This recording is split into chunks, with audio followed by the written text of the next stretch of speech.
पंडापड़ा झारबेड़े BJD महिला rally Ghasipura निर्वाचन मंडली घटगाँ ब्लॉक पंडापड़ा जोन झारबेड़ा ठारे बीजेडी तरफ महिला रैली कराई।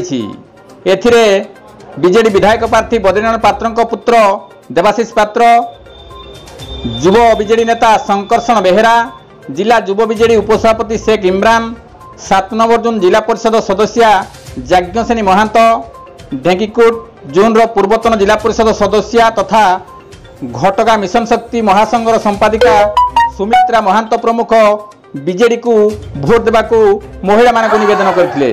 तेबे महिला संपादिका सुमित्रा महांत निर्वाचन में भाग नहीं पारिबे कि नहीं से नहीं स्पष्ट सूचना मिल पारि नहीं। कविंद्र राउत का रिपोर्ट, केडी न्यूज ओडिया।